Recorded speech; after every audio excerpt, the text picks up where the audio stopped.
시간이 되고 다 온 것 같아서 시작하겠습니다. 네. 하나님 말씀 마태복음 23장 23절입니다.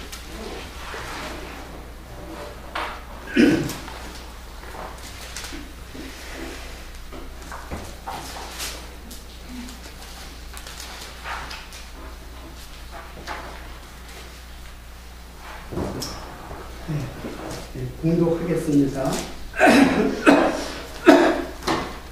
화 있을진저 외식하는 서기관들과 바리새인들이여, 너희가 박하와 회당과 근처의 11조는 들이되 율법에 더 중한 바 정의와 율법 긍휼과 믿음은 버렸도다. 그러나 이것도 행하고 저것도 버리지 말아야 할지니라.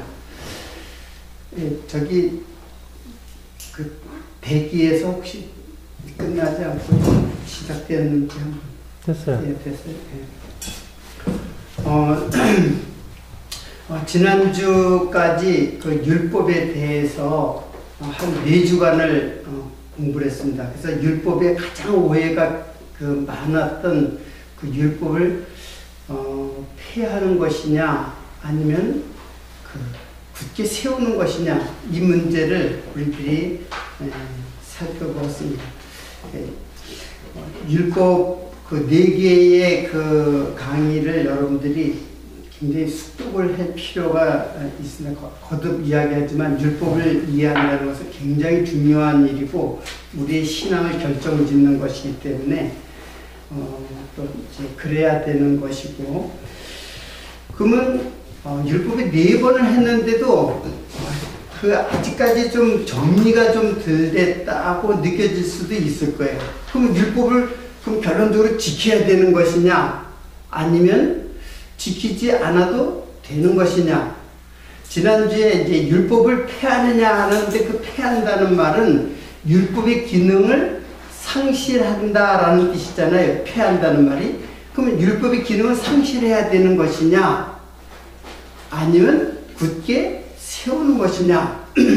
자, 그 결론은 이제 났죠. 율법은 기능을 상실하면은, 율법의 기능이 상실되면은, 그러면 율법의 기능은 그 정죄와 사죄를 통해서 예수 그리스도에게로 인도하는, 즉 예수 그리스도를 증거하는 것으로서의 율법이에요. 율법 자체가 목적이 아니라 율법은 어디까지나 좋은 일의 그림자란 말이에요. 히브리서의 그 말에 의하면은 장래에 올 좋은 일의 그림자다. 히브리서 그게 11장 그 10장인가 그렇게 있잖아요. 자, 장래에 올 좋은 일의 그림자다. 그게 뭐예요? 장래에 올 좋은 일. 그건 다 뭐가? 율법이 장래에 올 좋은 일의 그림자다. 그게 뭐예요? 율법은 그림자라는 얘기잖아요. 그리고 장래에 올 율법 다음에 오실 누구? 즉 율법이 증거하는 예수 그리스도, 복음, 그것의 그림자. 그러니까 실체가 오면은 율법은 그림자처럼 사라지는 것이에요. 그러나 율법은 언제까지나 우리들의 마음속에서 세워져 있어가지고 언제까지나 예수 그리스도를 증거하는 것이어야 돼요.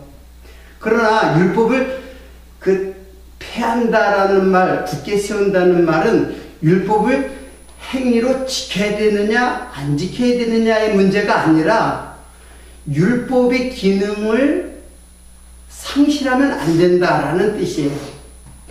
이것을 잘 이해를 해야 되는데, 그래서 우리는 율법에서 사실 벗어난 자예요. 율법이 우리를, 그 로마서의 이제 논리를 비춰보면은 우리는 과거 율법의 노예가 되었어요. 율법의 노예가 되어서, 즉 율법 남편의 노예가 되어서 율법이 하라는 대로 해야 돼요. 만약에 율법이 하라는 대로 하지 않고 의무를 다하지 못하면은 바로 율법이 우리들에게 심판하고 사망에 이르게 하는 저주의 그 도구가 된단 말이에요. 그 예수 그리스도는 사실은 예수 그리스도를 만약에 그 선악과로 먹으면은, 즉 율법으로 먹으면은 바로 예수님은 바로 심판자가 되는 거예요. 예수 때문에 그들이 예수에 걸려서 넘어지는 거예요. 그래서 건축자들의 버린 모퉁이 돌이라고 그들에게는 거치는 돌이 돼버려요. 거치는 돌이라는 말에 걸려 넘어지는 돌이 돼요. 누가? 예수가. 믿지 않는 자들에게는 예수가 걸려 넘어지는 돌이 된다는 얘기예요. 그러나 우리들은 그 예수를 율법으로 보는 게 아니라 바로 하나의 진리로 오신 독생자라는 말에 하나의 진리로 왔다고 말씀했잖아요. 하나의 진리로 오신 예수 그리스도로 보면은 그게 우리들에게는 든든한 반석이 되는 거예요. 그 같은 돌이 어떤 자에게는 거치는 돌이 되고 율법이 되고, 어떤 자에게는 그 율법이 목적하고 있는 예수 그리스도를 인도하는, 예수 그리스도께로 인도해서 예수 그리스도를 믿음으로 말미암는 복음을 깨닫는 그런 도구가 된단 말이에요. 제가 제 친구의 제 친구가 책을 쓴 것인데 그 책을 갖다 읽어보면서 상당히 그 감명받은 내용이 하나 있어요. 여러분, 미국의 16대 대통령이 누구인 줄 아세요? 우리 학생들 16대 대통령? 예? 링컨. 예, 맞아요. 옛날 사람들은 다 아는데 요즘은 잘 모르네. 링컨 너무 유명해가지고, 미국의 16대 대통령 링컨이 하루는 노예시장을 이렇게 지나게 됐어요. 노예시장을 지나다 보니까는, 노예시장들이 노예들이 막 팔려 나오는 거예요. 팔려 나서 이 단상 위에다가 노예를 세워놓고 이제 흥정을 하는 거죠. 이제 노예를 이제 값을 주고 사는 거예요. 그런데, 건장한 흑인 노예들, 남성 노예들 사이에 조그만 흑인 소녀가 이렇게 아주 그냥 굉장히 겁먹은 눈으로 이제 팔려지는 단상에 이제 서 있는 거예요. 그래서 링컨이 지나가다가 그 소녀를 보고, 그 소녀는 누가 나의 주인이 될 것인가? 그 주인이 평생 섬겨야 할 이제 노예로 사는 거예요. 만약에 주인이 상당히 악하고 늘 채찍질만 하고 부려먹는 아주 못된 그런 주인을 만나면 평생을 그 주인에게 맡겨진 인생이 된단 말이에요. 그러니까는, 이제 그런 아주 이제 겁먹은 그런 눈으로 이제, 단상에 서 있는데, 링컨이 보다가, 그 소녀를 갖다 값을 지불해가지고 소녀를 샀어요. 그래서 노예 증서가 이제 노예 문서를 가지고 이제 그 소녀를 샀어요. 사가지고 그 소녀가 보는 앞에서 그 종이를 그 증서를 갖다 찢어버렸어요. 야, 너는 이제 자유다. 너는 이제 노예가 더 이상 노예가 아니고 너는 이제 자유다. 내가 가고 싶은 데 가서 편안하게 자유롭게 살아라. 그렇게 이제 했어요. 그랬더니 이 소녀가 자기의 자유를 찾아서 떠나는 것이 아니라 링컨 앞에 무릎을 꿇고 나는 평생 주인님의 종이 되겠습니다. 그렇게 한 거예요. 여러분, 제가 무슨 이야기를 하려고 하는지 여러분들이 율법의, 즉 율법의 노예의 그 상태에 있었던, 근데 주인이 바뀐 거예요. 그래서 전에는 그냥 힘들어도 참고 그냥 매질을 견뎌가면서 그 주인을 섬겨야 하는 이 노예 소녀가 이제는 그 주인이 바뀐 거예요. 주인이 바뀐 그 주인에게 아주 기쁨과 평화와 그 행복한 속에서 주인을 섬기는 거예요.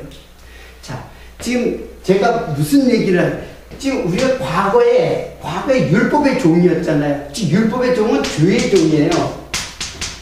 죄의 종로를 했단 말이에요. 죄가 시키는 대로 한 거예요. 그러니까 무엇을 해도 죄예요. 착한 일을 했는데 그것도 죄예요. 자기가 생각해서 착한 일이지. 고아원에 가서 정말 많은 선물을 준 거, 그것도 죄인가? 예, 맞아요. 시키는 모든 것들이 다 죄의 종로로 타면서 했던 거예요. 자기 의를 쌓기 위해서. 그래서 율법이 우리 죄의 종을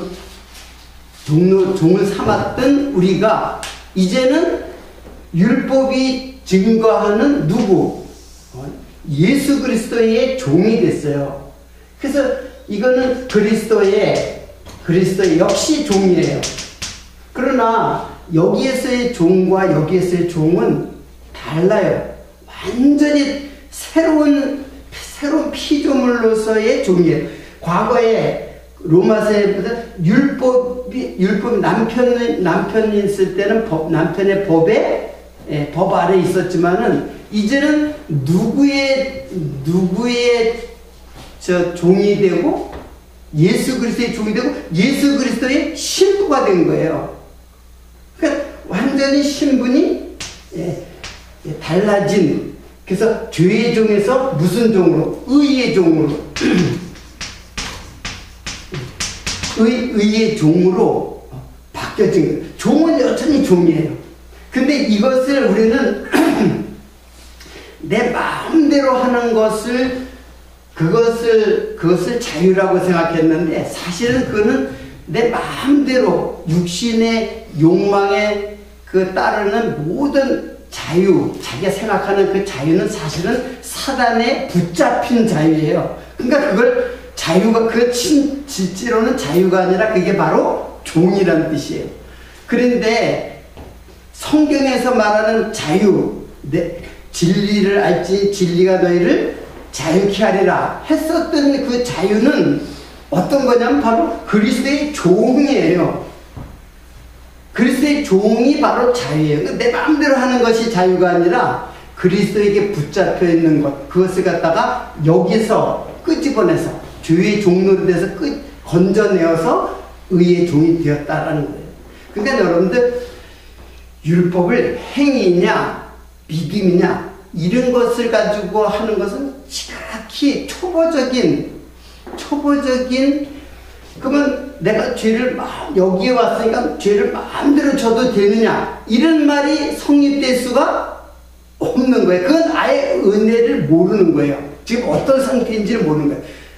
예를 들어서 흑인 노예 소녀가 그전에는 그냥 채찍질을 맞이고 등에 정말 피를 흘리면서 열심히 일을 해야지만 삶을 부지할 수 있었는데 이제는 그리스도의 종, 착한 주인을 만나가지고 기쁨과 자기의 모든 걸 다 드리는 거예요. 마음과 뜻과 정성과 목숨까지 바쳐가지고 주인을 섬기는 상태. 이게 바로 그리스도의 종이라는 거예요.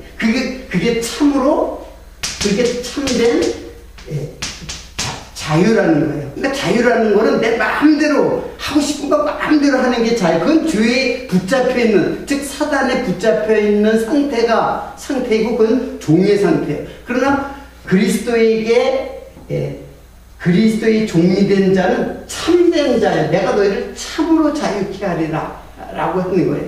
이게 바로 너는 이제 해방이다. 너는 이제 더 이상 그 율법의 행위의 종로를 타지 않고 이제는 예수 그리스도의 믿음. 그래서 율법 이것도 법이에요. 예수 그리스도의 법. 근데 이것은 예수 그리스도의 법이라고 해요. 그리스도의 법. 이거를 다른 말로 말하면 이것을 은혜의 법, 은혜의 법이라고도 하고 사랑의 법이라고도 해요. 사랑의 법이라고도 하고 또 이것을 성령의 법이라고 해요. 이것을 성령의 법.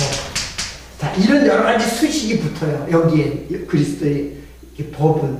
그러니까 여전히 율법이냐 그리스도의 법이냐, 법 아래 지금 인생은 다 종로로 살 수밖에 없어요. 누구든지 율법의 종이 되느냐 아니면 그리스도의 종이 되느냐. 그리스도의 법의 지배를 받고 법의 장악하는 자, 그 지배를 받는 자인가. 그는 바로 율법에서 벗어나서 참된 신랑, 즉 예수 그리스도의 신랑 예수 그리스도의 신부 아내가 되어서 이제는 아무리 해도 기쁜 거예요. 그 기쁨이 사라지지를 않고 언제나 힘들고 고난이 와도 주인을 뭐하기 때문에 남편을 사랑하기 때문에 그냥 섬기는 거예요. 끝까지. 그러니까 이거는 행위냐 믿음이냐 너무나 분명하죠. 내가 이제 그리스도의 법 안에 있으니까 이제 마음대로 해도 된다. 그건 아직까지 그리스도의 법을 모르는 자고, 그리고 참된 자유도 모르는 거고 은혜와 사랑을 모르는 자예요. 그러니까 여전히 여기에 있으니까는 내가 내 육신의 그 요구하는 탐욕의 그 요구하는 대로 마음대로 살아도 된다. 죄를 지어도 된다. 이렇게까지 이야기를 하는 걸 하니까는 바울이 뭐라 했어요? 그럴 수 없느니라. 어떻게 은혜 아래 거했는데 너희들이 다시 죄에 거하겠느냐? 다시 이쪽에 있겠느냐? 그건 여기에 있는 것이다 라는 거예요. 죄를 마음대로 지어도 되겠느냐? 똑같은 질문이 우리들 사이에서 일어나고 있잖아요. 그러니까는 이것은 율법은 바로 이런 것이에요. 율법이 하나님께 주신 목적은 율법을 지켜야 된다는 그런 것이 아니라 율법을 지키느냐 안 지키느냐를 그 자체를 떠나버린 거예요. 행위 자체를 떠나버리는 거예요. 그래서 예수 그리스도의 은혜의 감동이 우리들을 사로잡고 그 감동이 우리를 이끌어가는 거예요. 그러다 보면은 자연스럽게 어때요? 그리스도가 좋아하는, 그리고 그리스도의 뜻과 그리스도의 그 하나님의 뜻과 계획을 깨닫고, 그러니까 남편을 깨닫고 남편을 따라가는 거예요. 그러다 보면은 어때요? 율법이 아닌, 율법보다 더 높은 법, 더 높은 차원의 법, 사랑의 법이 있잖아요. 그 법을 쫓아가는 거예요. 율법은 그냥 조항의 법이고 사랑의 법은 조항이 아니에요. 조항 같은 거 필요 없어요. 그냥 사랑으로 모든 것을 자기의 모든 것을 다 드리니까는 자연스럽게 율법에서 벗어난 것이 되죠. 자, 이것이 지난주에 여러분들이 그 율법을 갖다가 지켜야 되냐 안 지켜야 되냐는 문제를 갖다가 조금 지난주에도 이제 지난주에 그 설명으로도 됐지만은 그 율법이라는 것은 바로 그런 것이다 라는 것을 제가 말씀을 드리는 것이에요. 근데 오늘은 그 11조라는 것이 그 11조는 이게 율법이에요. 이게 신약의 법이에요. 예?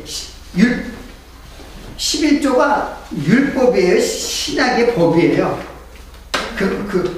당연히 율법이죠. 11조가 없으면은 제사가 이루어지질 않아요. 11조로 제사를 하고, 그리고 고아와 과부와 나그네를, 그리고 레위인을 먹여 살리는 게 11조예요. 그래서 11조가 한문으로 보니까는 11조를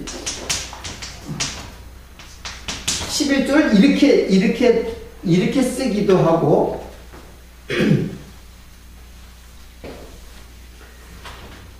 11 이렇게 쓰기도 해요. 근데 이거는 이제 조건이라는 거죠. 조건. 11조이 조건이라는 뜻이고, 요거는 조세할 때 조자예요. 그러니까 세금이라는 뜻이에요. 그래서 근동에는 히브리인뿐만 아니라 그 근동의 모든 그 세법, 조세는 열을 갖다가 수확하면 하나를 갖다가 그 국가에다가 바치는 그런 것을 갖다가 그런 개념을 사용해서 조자를 썼어요. 그래서 11조 하면 이렇게도 쓰고 이렇게 써요. 근데 뭐 어떤 것이 맞다 틀리다고 할 수가 없어요. 자, 지금 이거는 성경에서 말하는 11조가 아니에요. 성경에서 말하는 11조는 11조를 뭐라 그러냐면 마하세르라고 해요. 마하세르. 마하 플러스 세르인데 마하 플러스 아세르예요. 아세르는 열이라는 뜻이에요. 그리고 이 말은 어떤 뜻이냐면 그 열의 하나라는 뜻이에요. 열의 하나. 근데 하나라고 할 때는 이거는 여태 이 하나는 뭐냐면 첫째 것이에요. 첫째 것. 우리말로는 이 말을 갖다 뭐라 그래요? 첫째 것. 아들도 첫째 아들. 그것을 뭐라 그래요? 예? 맞이라고 해요. 만물이라고 해요. 첫째 것. 만물이 아니라 만물. 첫 번째 것. 근데 이 첫 번째 것, 만물, 똑같은 말이에요. 그리고 짐승으로 말하면 초태생. 초태생 알죠? 처음 난 새끼. 짐승의 새끼. 그래서 열이 하나라는 것은 이 하나라는 것은 여러분들 그 히브리 말은 사실은 숫자 개념이 처음에는 없었어요. 나중에 이제 그 페니키아의 그 장사를 상업을 하면서 숫자 개념이 도입이 된 거지 숫자라는 개념이 없어요. 그래서 히브리 말의 숫자는 다 의미를 갖고 있어요. 뜻을 갖고 있어요. 이것을 뭐 순위하기라고도 하기도 하는데 그 숫자 하나하나가 어떤 의미를 갖고 있는 것이지 그게 하나면 10개 중에서 이거 하나 그런 뜻이 아니에요. 그리고 여기서 이런 마셀의 뜻은 뭐냐면 열은 이제 모든 것이에요. 모든 것의 대표다 그런 뜻이에요. 대표다. 대표다가 이게 첫 번째 것이 대표가 되는 거예요. 그러니까 모든 것의 하나를 갖다 드린다고 하는 것은 10개 다 드린다는 뜻이에요. 10개를 다 드리는데 그 대표로 하나를 드린다. 그러니까는 모든 것이 다 누구 것이다? 하나님 것이다 라는 것이에요. 그것을 고백한 것으로 하나를 드리는 거예요. 하나를 드린다는 것은 내 전부가 다 하나님의 것입니다 라고 고백을 하는 거예요. 자, 그러니까는 이거는 창조의 개념 속에서 보면 모든 창조의 만물이 다 누구의 것이다? 누구의 것이에요? 당연히 누구의 것이에요? 하나님의 것이죠. 그러니까는 이 말은 더 나아가면 모든 창조물은 다 하나님의 것이고 하나님이 창조하셨습니다. 그러니까 하나님은 뭐예요? 창조주라는 것을 고백하는 거예요. 창조주의, 당신이 창조주입니다. 그래서 11조를 드리는 거예요. 11조를 드리는 것은 하나님이 주인이라는 것, 만물의 주인이요, 역사의 주인이요, 안식의 주인이요, 내 인생의 주인이라는 걸 고백하는 게 바로 뭐예요? 그것이 이 마세르 속에 다 담겨져 있어요. 내용 속에. 자, 그리고 이 마세르라는 말에 또 다른 깊은 뜻은 뭐냐면 가장 소중한 것이 가장 소중한 것이 담겨진 것, 가장 소중한 것이 담겨진 것을 마세르라고 또 해요.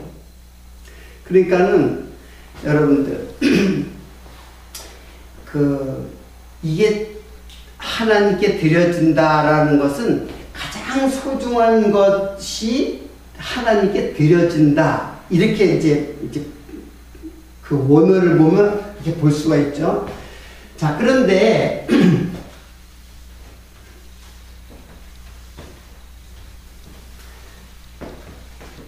자, 마세르가 이제 무슨 뜻이냐면 열의 하나라고 했죠. 자, 하나라는 거는 항상 숫자 개념을 제가 간단하게 몇 가지만 알려드릴게요. 하나는 이거는 하나님의 숫자예요. 하나님의 숫자. 그러니까 여기다 님자만 붙으면 돼요. 하나. 첫 번째 거 하나. 그거는 하나님을 상징하고 있어요. 자, 둘은 뭘 상징할까요? 이건 사람을 상징해요. 사람. 둘은 사람을 상징하고 증인의 상징이에요. 증인은 둘 이상이 된다는 뜻에서. 그리고 셋은 뭘까요? 셋은 역시 삼위일체로서의 하나님을 상징해요. 셋은 삼위일체로서의 하나님, 완전한 하나님을 상징할 때는 이제 셋이죠. 그리고 넷, 사방, 동서남북, 이거는 세상을 상징해요. 다섯은 뭘 상징할까요? 혹시 아는 사람 있어요? 유대인들에게 다섯 하면 금방 떠올리는 게 있어요. 이게 뭐예요? 모세, 오경. 그래서 다섯 하면 모세, 오경이에요. 그래서 오병이요, 칠병이요, 그것도 다 이제 숫자의 의미를 깨닫게 되면 이제 알게 돼요. 히브리인들은 숫자가 원래 없었어요. 히브리인들은 숫자는 나중에 생겨서 알파와 오메가가 뭐예요? 시작과 끝이라는 뜻이잖아요. 그 알파 영어로 말하면 스펠링인데 철자인데 그게 시작이고 끝이라 해요. 실제로 히브리 말의 첫 글자가 알파고 마지막 글자가 이제 오메가니까는. 그리고 좀 더 하면 6은 뭘까요? 6은 짐승의 수예요. 짐승의 수. 자, 이거 오늘 공부하려고 하는 건 아니니까 7, 요까지만 할게요. 7은 뭘까요? 7은 이거는 완전수예요. 그래서 이거는 완전수라고 하고 이것을 안식의 수라고 그래요. 제7일 안식하였다. 그러니까 성경에서 내용들이 다 나오는 거예요. 이게 다. 성경에서 그 의미와 내용들을 이제 히브리인들은 그걸 인식하고 있는 거예요.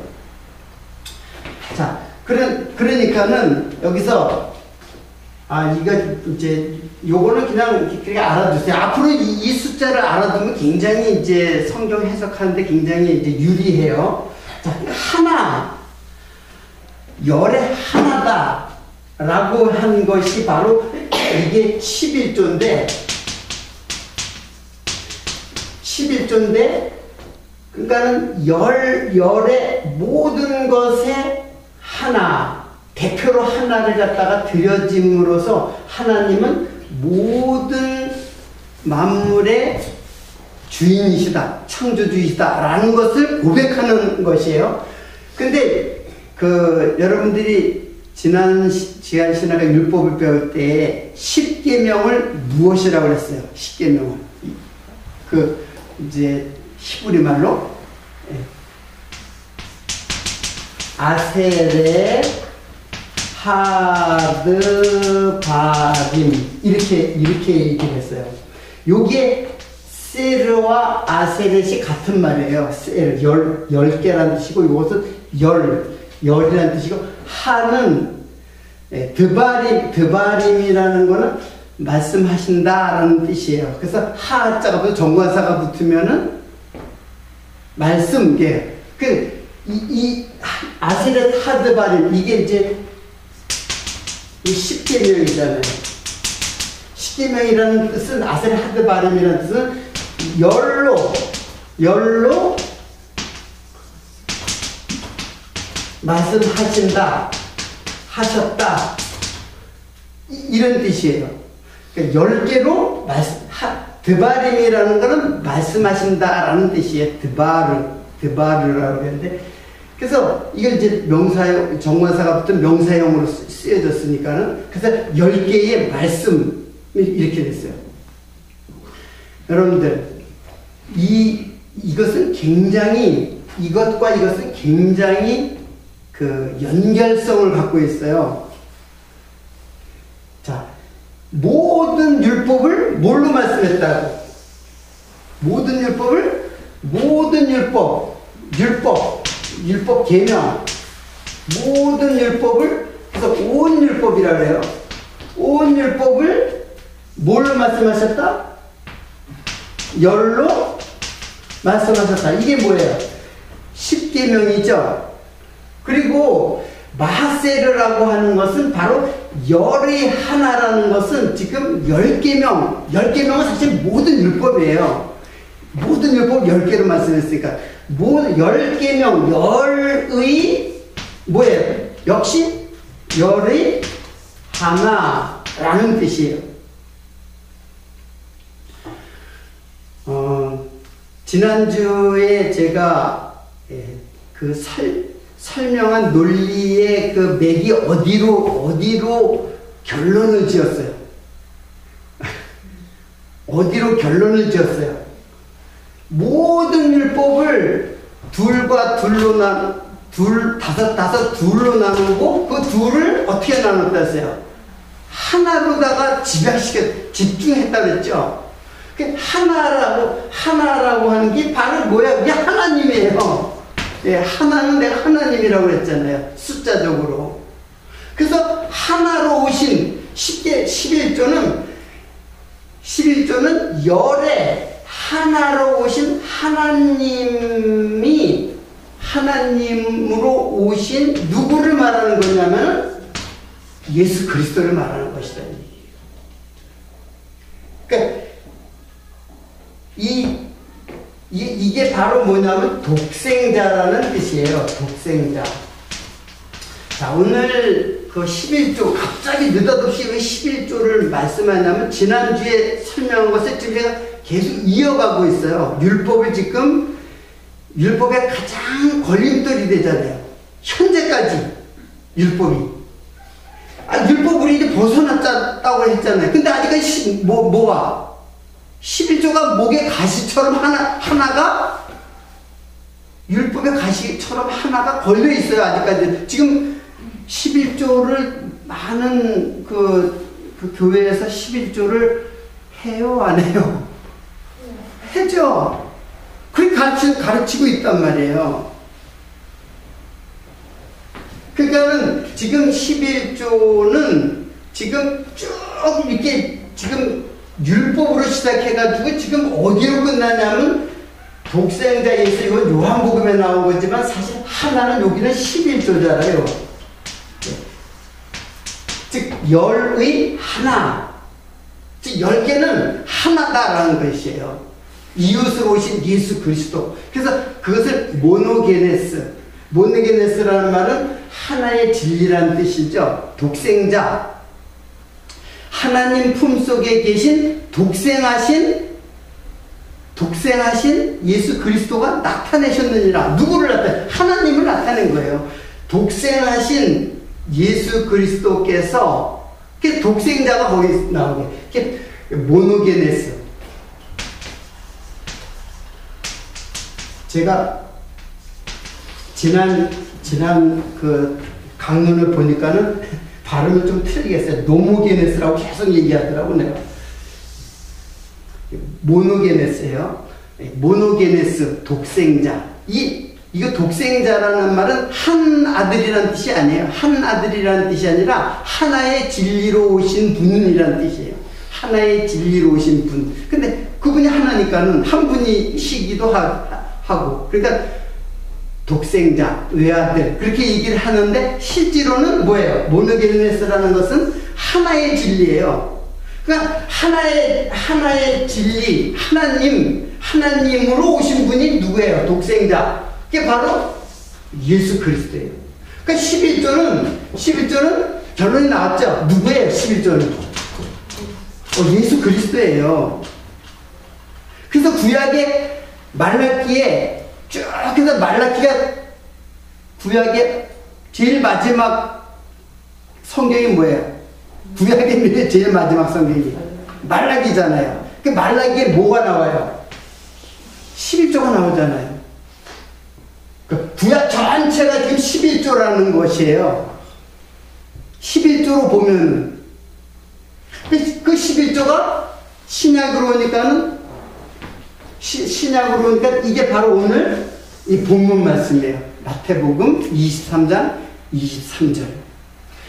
자, 11조는 신약에 여기 단 한 군데밖에 없어요. 물론 다른 그 복음서에 그 병행구절로는 있는데 11조라는 말이 없어요. 여기 단 한 군데 나와요. 그럼 이것만 해석해 주면은 11조로부터 율법에서 벗어난 것처럼 11조에서도 어떻게 해요? 벗어나죠. 11조는 예수께서 성취하신 율법이에요. 예수께서 다 성취하셨단 말이에요. 근데 그걸 다시 또 지켜라고 하는 것은 뭐예요? 그건 다시 율법으로 돌아가는 것이에요. 유대인들은 그 역사적으로 보면 유대인들이 11조를 잘 들여서 복을 받으려고 했어요. 그 복은 뭐냐면 이스라엘 백성들이 계속 외적의 침입을 받잖아요. 바벨론한테 완전히 그냥 성전까지 불타가지고 완전히 나라가 완전히 패망됐어요. 그래가지고 바벨론에 끌려갔다가 70년 만에 다시 돌아와서 성전을 다시 세우고, 그래서 다시는 외적의 침입이 없는 그런 나라를 꿈꾸는 거예요, 이스라엘 백성들은. 그런데 11조를 잘 들어야 이제 외적으로부터 안전할 줄 알았어요. 자신의 행복을 꿈꿀 줄 알았단 말이에요, 유대인들은. 그 11조를 열심히 드린 거예요. 왜? 11조 안 드리면은 외적으로도 침입을 받는다고 복을 받지 못한다고 생각을 한 거예요. 그런데도 하나님이 이스라엘 백성들 어때요? 고난 속에다가 계속 놓죠. 다른 나라의 외적이 아수르, 헬라, 로마까지 계속. 로마 때도, 예수님 오실 때도 로마의 치하에서 얼마나 그 세금에 의해서 그 고생을 많이 해요, 이제 히브리인들이. 그러니까는 예수님이 오시기 전 약 400년 전 말라기 시대 때에 11조를 갖다가 11조를 갖다가 이제 드리는 것을 갖다가 소홀히 했어요. 그 이제 말라기를 보면은 11조를 갖다가 11조는 11조의 그 히브리 말하는 그 콜마세르라는데 그 신약의 헬라어로 보면은 그 텔레오스라는 써요. 텔레오스라는 말이 온전한 11조예요. 근데 온전한이라는 말이 텔레오스라는 말이 어떤 뜻이냐면은 온전한이 뭐예요? 한글로 보면 온전하다. 단지 퍼펙트하다 그런 뜻일까요? 퍼펙트보다 더 퍼펙트한 게 온전함이에요. 온전함이라는 원래의 뜻은 점과 흠이 없는 것을 온전함이라. 그러니까 제물을 드릴 때 깨끗한 양을 드려야 된단 말이에요. 희고 아주 깨끗한 양. 다리를 전다거나 눈이 멀다거나 점이 얼룩얼룩 있다거나 그런 건 제물이 될 수가 없어요. 그냥 깨끗하고 그걸 온전한이라고 그래요. 텔레오스라는 뜻이. 그럼 여러분 생각해 보세요. 희생제물로 드리는 그 온전한 것이 그렇게 깨끗한 것이 온전한인데 그 말 자체가 뭘 상징하는 것 같아요, 여러분들. 온전한 제물이 되시고 흠과 점과 티가 없는 누구? 희생 제물이 되신 어린 양 예수 그리스도죠. 그게 온전한 뜻이에요. 뭐 우리가 무슨 온전한 11조를 갖다가 온전한 11조니까는 내 봉급 벌어들였어요. 봉급을 받는 사람은 그래도 계산하기 편하지. 이 사업을 하고 기업을 하는 사람들은 자기의 수익이 얼마인지를 몰라요. 자기 법무사, 자기 자체의 법조인을 둬요. 미국 같은 경우는. 자기도 모르게 세금을 포탈하고 그러니까는, 세금 포탈하면 미국은 아주 완전히 망하거든요. 그러니까는 세금 포탈하지 않냐고. 자기도 모르게 세금 포탈하니까는. 그래서 아주 회사의 전속, 법조인을 둬요. 법조인, 변호사 같은 사람들 둬요. 그래서 아주 그냥 세금, 받아들인 수익을 정확히 계산해가지고 11조를 드린 사람들도 많아요. 근데 그러라고 그게 온전한 11조인 줄 알아요? 온전한 11조가. 근데 그것이 아니에요. 온전한 11조는, 그거는 숫자 놀이하는 것이고, 그건 하나님께 복 받으려고, 하나님께 저주를 받지 않으려고 11조 한 푼도 떼먹지 않으려고 계산을 정확하게 하려고 하는데 그런 뜻이 아니고 온전한이라는 거는 뭐예요? 온전한 11조라 그랬잖아요. 말라기에서 보면 온전한 11조를 드리라. 이거는 뭐예요? 온전한 11조는 이제 너희들 11조 이제 가져오지 마. 이제 성전문도 이제 닫겠다. 누가 성전문 닫을 자가 있으면 좋겠다. 왜? 11조 안 내면 성전문은 어떻게 돼요? 성전 제사가 안 이루어지니까 성전문 누가 닫았으면 좋겠다. 11조, 너희들 드리는 11조 그거 다 도둑질 하는 것이다. 그냥 11조를 갖다가 그냥 다리도 전 것도 이렇게 드리고, 막 얼룩얼룩한 것도 드리고, 눈먼 것도 드리고, 이렇게 엉터리로 막 드리는 거예요.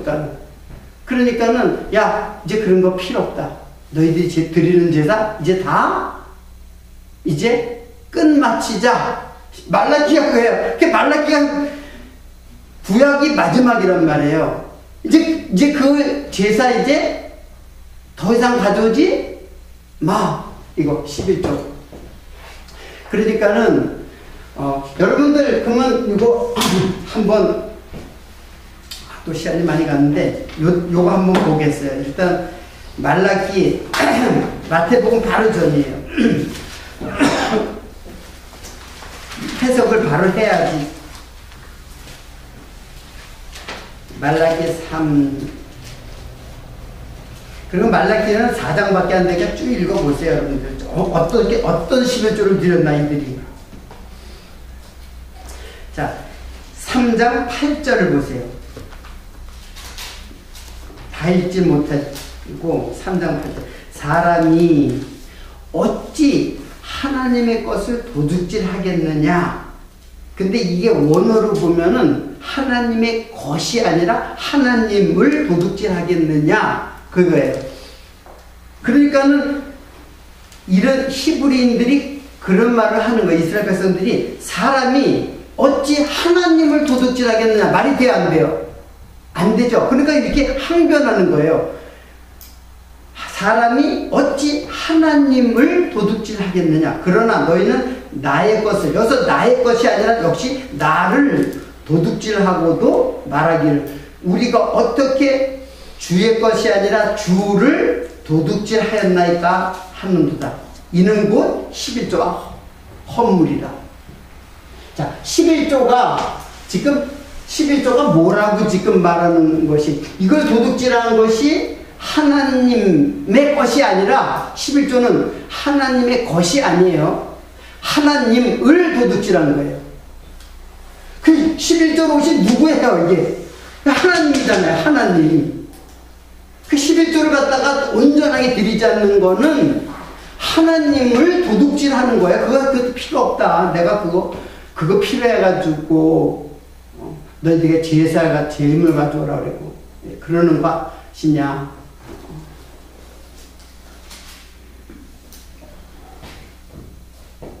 여러분들 지금 이 11조는 우리 현대 교회에 아주 목에 가시 같은 거예요. 드려야 되느냐 안 드려야 되느냐. 요즘에서는 많이 이제 옛날에는 11조 안 되고 2단이라고 했어요. 실제로 나도 이제 그런 경험이 있고.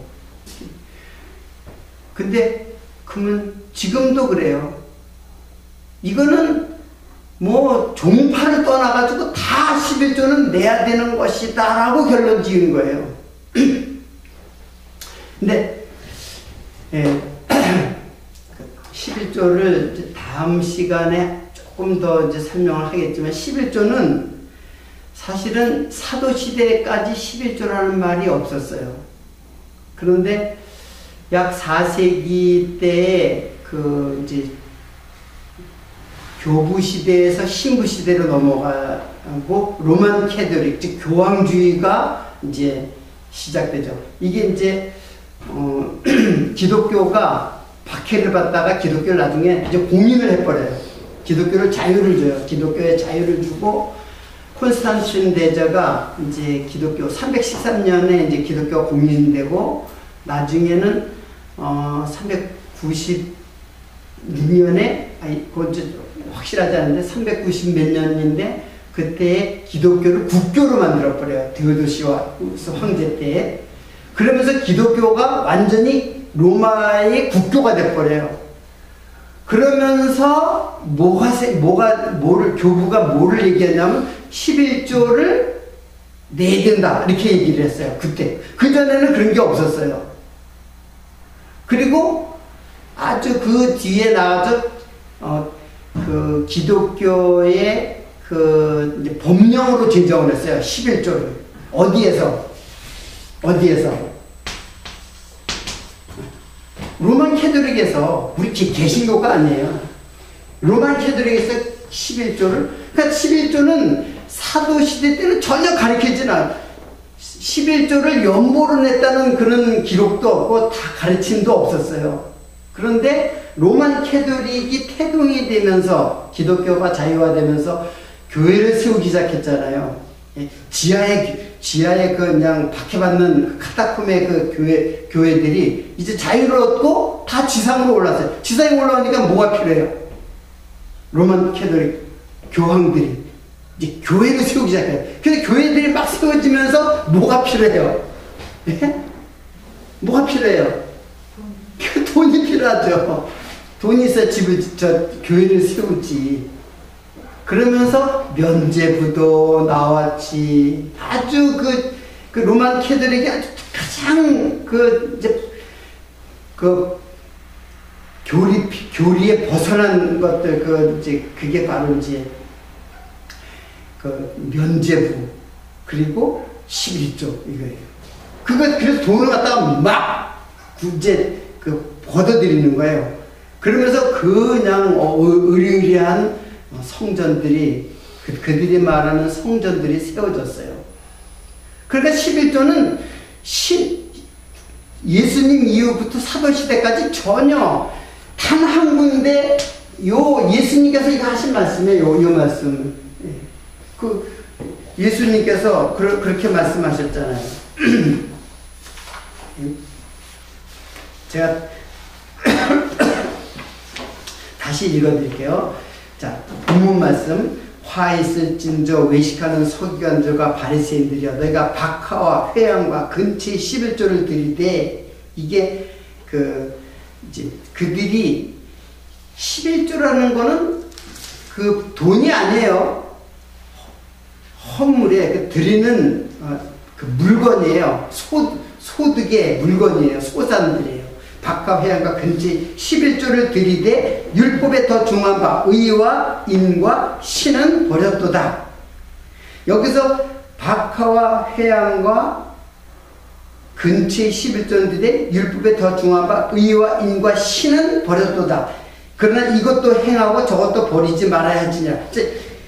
그 말보다는 그 뒤에 24절의 말씀, 이것도 행하고 저것도 버리지 말아야 하지냐. 그러니까 박하와 회양과 근처에 11조도 드리고, 그리고 저것이라고 하는 것은 이제 의와 인과 신인데 그것도 버리지 말아야 할지니라. 이렇게 예수님께서 말씀하셨단 말이에요. 그러니까 11조도 드려도, 11조를 드려야 된다. 이렇게 말하는 거예요. 그러나 지금 이것도 행하고라고 하는데 이 행하다라는 말은 포이에오예요. 그 포이에오는 이거는 무엇이 되게 하다라는 뜻이에요. 그러니까 능동태로도 쓰이고 물론 수동태로도 쓰여요. 근데 무엇이 되게 하다라는 뜻이에요. 즉 11조 박하와 근처 회양의 11조는 무엇이 되게 하다라는 뜻이에요. 11조는 무엇이 되게 하라라는 뜻이에요. 그게 제가 설명한 거잖아요. 11조 이게 뭐가 되게 하라는 뜻이에요. 예? 열의 하나라는 말은 결국은 누구? 예수가 되게 하라는 뜻이에요. 11조를. 근데 이것도 행하고 저것도 행하니까 율법도 지키고, 그리고 의와 인과 신은 그건 예수 그리스도예요. 그러니까는 예수 그리스도 11조는 예수 그리스도가 되게 하는 것이고, 저것도 버리지 말아야 한다. 버리지 말아야 한다는 말은 아피엠이라는 말인데, 이거는 버리다. 완전히 파기하다 그런 뜻이에요. 그러니까는 이게 무슨 뜻이에요? 11조는 예수 그리스도가 되게 하고 예수 그리스도도 버리지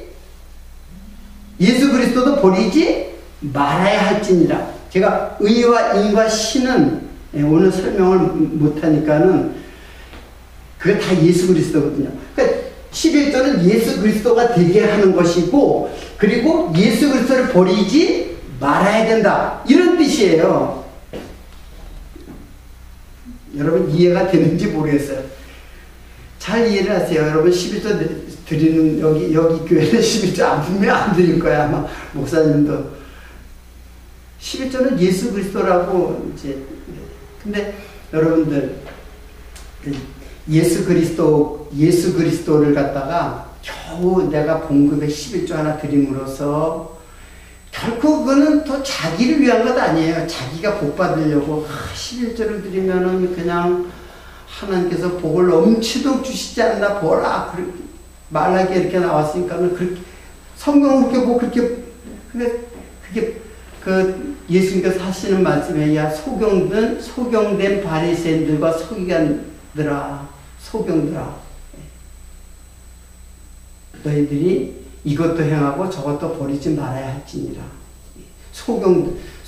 바리새인들과 서기관들. 그 23장 23절 이후에 보면 그 바리새인들에게 무서운 저주를 해요. 말라기에서도 저주를 해요. 굉장히 이제 그 말 다음에 3장 18절에 보면은 의인과 악인을 분별하고 하나님을 섬기는 자와 섬기지 아니한 자를 분별하리라. 뭘로 분별하게? 하겠다는 얘기예요. 11조로다가 분별하겠다는 얘기예요. 그러니까 11조 대신 누구? 예수 그리스도로 믿는 자와 안 믿는 자를 분별하겠다는 뜻이에요. 네. 그래도 11조를 우리들이 내야 된다라고 하는 의무감이 있다면은, 그건 아직까지 성경은 소경이 돼가지고 소경이 가르치는 가르침에 의해서 우리도 소경된 자가 되는 거죠. 그렇게 되면. 예, 오늘은 11조를 다음 시간에 1시간을 더 해야 될 것 같아요. 이렇게 진짜 두서없이 좀 이야기를 한 듯 해가지고, 어떻든 여러분들이 11조뿐만 아니라 모든 율법에서 벗어난 참된 그리스도의 법 아래 있는 자로서 우리의 신앙을 어떻게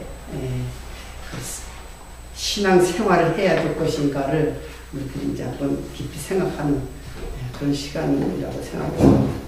오늘 여기서 마치도록 하겠습니다. 기도